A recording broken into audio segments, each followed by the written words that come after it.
Ganun po. Tapos, pinapatanong lang po ng staff po natin ako. Totoo po ba ang panaginip? O isa lang itong paniwatin? Kasi halimbawa po, yung panaginip is yung jowa mo or yung asawa mo may nakita ka ibang kasama sa loob ng panaginip mo. Diretso, Ano po yun? sa mas madalas na pagkakataon kaysa hindi, bunga ng mga gawain niya at saka pag-iisip. Hindi ko mako-confirm sa'yo na oo, hindi ko mako-confirm sa'yo na hindi. Kasi pagka sinabi kong oo, tangina, sagapakin mo yung asawa mo na, kasalanan ko tuloy. Ayoko nun. Papasa ko sa ganun. So masasabi ko sa'yo, diretso, nakadepende yan sa mga bagay na ginagawa mo. Sa mas madalas na pagkakataon, nakadepende sa gawain mo talaga yan. Minsan, yung tungkol sa pamababae ng asawa, minsan kasi may napansin kang pattern na parang hindi nagtugma. Dun sa hindi pagtutugma ng pattern, yung subconscious mo, merong interpretation. Tapos sa interpretation ng subconscious mo, napanaginipan mo ngayon yung interpretation ng subconscious mo. It goes very dark, it goes very deep. Minsan ganun yun. Minsan naman, tsamba lang talaga dahil sa dami ng gawain mo, tsumamba yung panaginip na yan. Yun ang masasabi ko ron. Hindi mo masasagot ng diretsong oo, hindi mo rin siya masasagot ng diretsong hindi. Tignan mo patterns. Minsan, pag may hindi nagtutugma, minsan kung ano yung hindi pagtutugma, yun. Minsan naman, pag nagtutugma lahat ng bagay, then, sa karamihan lang ng mga gawain niya, kaya mo natsambahan, isa sa mga bagay na kinakatakot mo. Follow up, go.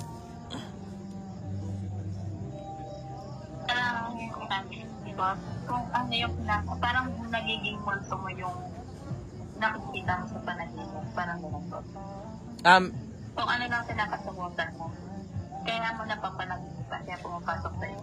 Gaya ng sabi ko, hindi siya ganun lang. Minsan oo, minsan hindi. Minsan may pattern ka na napansin, uulitin ko lang ulit yung paniwalag ko. Minsan may pattern ka na narinig, minsan may pattern ka na hindi nagtugma, minsan yun yung nai-interpret ng isip mo at nagko-connect-connecta yun hanggang sa napanaginipan mo. Minsan naman, iniisip mo talaga yun. Minsan naman, totoo yun. Minsan naman, hindi. Hindi siya masasagot ng diretsong oo, diretsong hindi. Hindi siya ganun. Hindi ganun kadali yan. Kasi kailangan personal muna na makita ko yung asawa mo, tapos personal na ma-experience ko yung buhay ninyong dalawa bago ko masabing oo o hindi. Kasi kailangan mapansin mo patterns eh. Kung wala namang hindi nagtutugma doon sa patterns at lahat naman ng bagay nagtutugma ron sa asawa mo, huwag mong pagtiwalaan panaginip mo. Ang pagtiwalaan mo, yung mga bagay na nakikita mo nagtutugma o hindi nagtutugma, yun ang masasabi ko ron. Kasi mga tao, alam niyo naman may patterns yan eh. Alam niyo, ito turuan ko lang kayo. Isa sa mga pinakamalalaking bagay, lalo na sa mga lalaki na may pera-pera, isa sa mga pinakamalalaking bagay na tip ko sa inyong mga babae, ito galing sa statistics ito, sa Amerika galing, na ang mga lalaki, pinakamalaking indicator daw, tangina nakikinig ngayon lahat ng mga babae. Ingatan nyo lang sarili nyo, tangina nyo, baka mamaya misinterpret nyo itong sinabi ko, ha?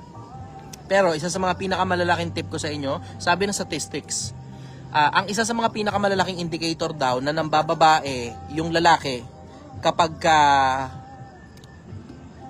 nagpapakarwash siya bago umalis tas hindi mo alam saan pupunta.